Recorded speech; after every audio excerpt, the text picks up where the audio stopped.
Hey, this is Devin. There are a lot of freelance gigs out on the internet, but unfortunately, not a lot of good ones. If you're new to freelancing and web development, you may not know what to look for to figure out if a gig is good or bad. In this video, I'm going to browse through a few freelance gig postings online and show you some of the red flags you can look for to make sure you don't get into a nightmare gig.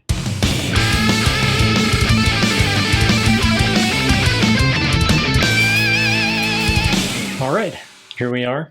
I've pulled up a few postings at the For Hire subreddit. It's just a job board on Reddit. They have all sorts of different jobs, some of them web developer jobs, mostly freelance stuff, not a lot of full-time W-2 employment gigs.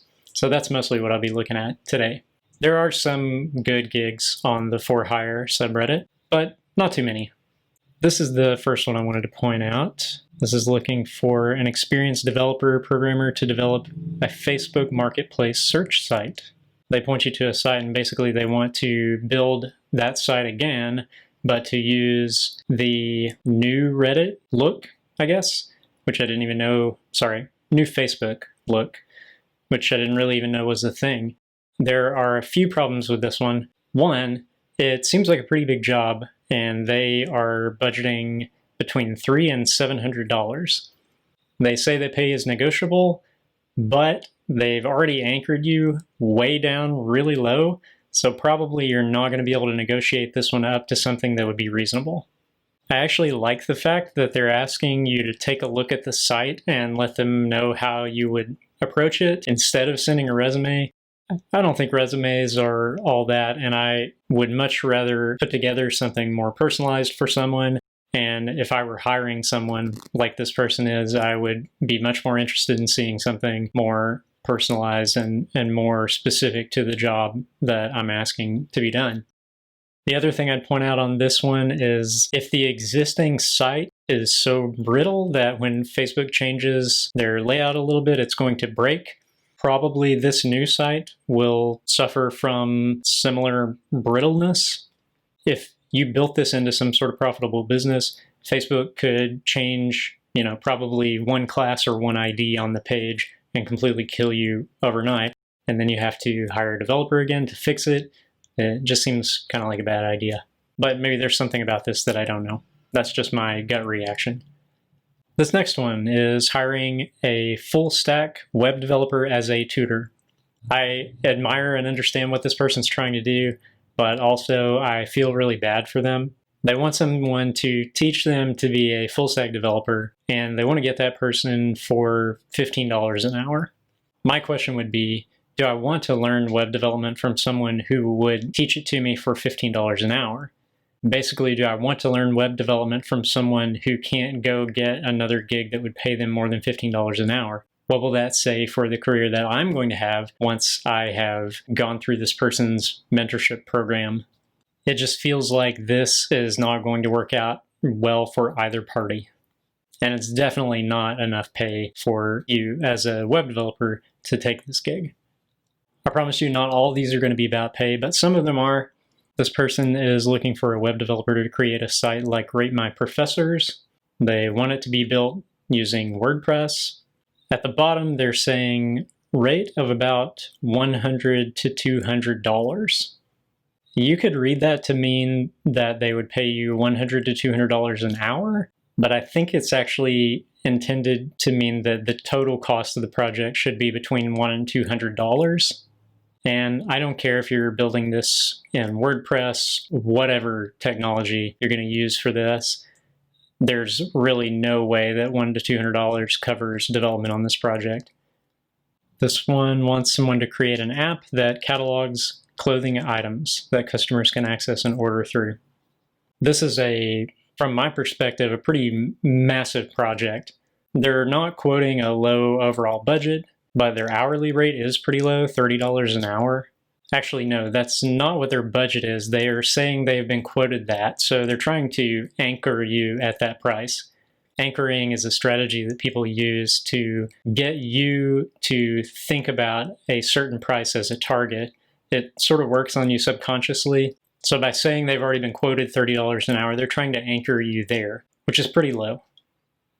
Here's someone building a WordPress plugin. I'm looking for help with that. Pay is $20 an hour. Again, not great.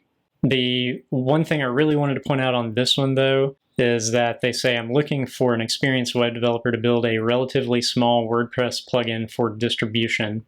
It's really hard for someone who doesn't know development to decide whether a job is big or small. You actually don't know what it takes to build this, but you're not looking to pay very much for it. So you want to characterize it as a very small, trivial job that anyone can do in no time. When you notice that a job posting is sort of from the get-go belittling what you're going to have to do, I would head for the hills. Here's another example of that. WooCommerce Basic Dev Theme Editing. Hello, I need to do some simple coding to edit storefront theme on WooCommerce to personalize my site. We've got two red flags here. We've got basic in the title, and then in the content and the body of the post, we've got simple. We don't really need our clients to tell us how easy our job is. We can make that determination, and we should be able to quote accordingly. This person is hiring a designer/developer, or maybe they're hiring each, a designer and then a developer. It's not really clear here. This one's again about price, but it's a slightly different angle on it. They say, we likely need to stay somewhere around $15 to $30 an hour in order to stay profitable. And then they say it's up for negotiation. $15 to $30 an hour is not that great. But more importantly, they qualify it by saying, in order to stay profitable. I don't mean any disrespect to the person that posted this, but I don't care about you being profitable. I want me to be profitable. That's why I'm going to enter into an arrangement with you. You may consider this because you feel like, oh, well, they have a good justification for why they're paying such a low rate, but I doubt that will turn out well for you. Usually when you have potential clients who ask for these sorts of considerations, they're also the ones who appreciate you the least. That may or may not be true for this individual or for this company, but that's just what I've noticed in general. Here's another instance of someone scoping my job for me. I'm looking for a Python developer who can develop a short program in tkinter. The coding itself is very easy, but I'm looking for someone who can add that wow factor in terms of the GUI. I project that this should take anywhere between 1 to 1.5 hours. This is not strictly a web project, but if you know web, there's a good chance you've encountered some Python, so you might be tempted to take something on like this. My issue with this one is that they're basically telling me they don't have a particular skill set they need that they would like to bring into this project, but they're also telling me how long it would take if they had that skill set to complete this project. If they don't have the skill set, how do they know? How do they know how long it would take? A lot of times the people who are sort of belittling your work in this way, they're not doing it out of malice, and sometimes it's an opportunity for education. You can go to them and say, hey, I see what you're trying to do. I think it'll take a lot longer, and here's why. And by doing that and offering them something concrete, you can actually maybe earn their trust and sort of win them over, give them some awareness that you're an expert in this area.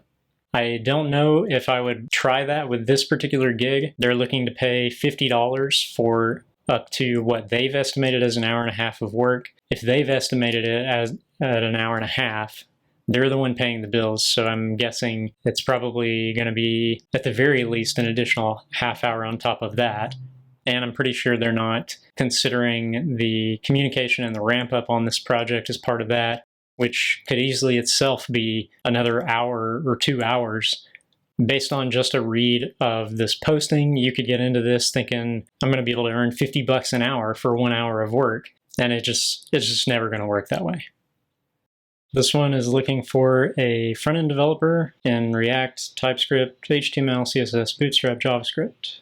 The part of this one that bothers me most is this down here near the bottom. Your previous work decides your hourly rate. The thing is, it really doesn't, though. I decide the hourly rate I'm going to work at.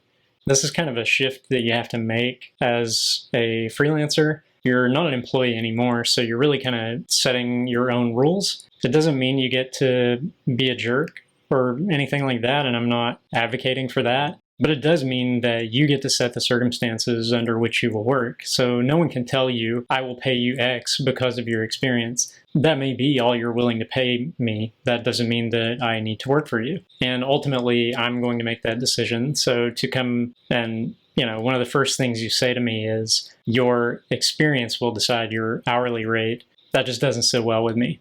And I think it's probably a reflection of the power dynamic this person wants to maintain throughout the relationship. I don't really play those games. If we can enter into a partnership and work something out that works well for everyone, that's great.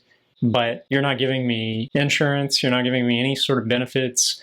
You're not guaranteeing me any amount of work. This is a sort of naturally ephemeral relationship that's going to just evaporate at some point. So really, unless we both agree and it works out for everyone, this is not going to happen. I'm picking on this one. It's a pretty small posting. You can almost bet this was just posted by some individual. I'm not sure if this is someone who got this gig and is now trying to outsource it, but they're looking for a single-page website in HTML for a doctor with 4 to 5 sections. Need it installed in my hosting and running live within 24 hours, and then they're paying $20 an hour. Also, they've come in later behind themselves and said it also needs to be mobile responsive. They're asking for a 24-hour turnaround, so it's really important that this gets done very quickly, but it's not so important that they're willing to pay extra for it because they're paying like a rock bottom rate, $20 an hour. This one looks as though it's really professional. They've outlined all the skills they want you to have. Oh, by the way, this is a full stack developer for ongoing maintenance of a simple e-commerce app. Their budget is decent, up to $100 an hour.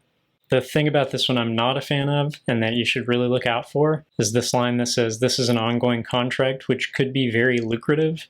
Do not take work with the promise that you will get more work later. Make sure that for any gig you take it because that gig is a good deal for everyone involved.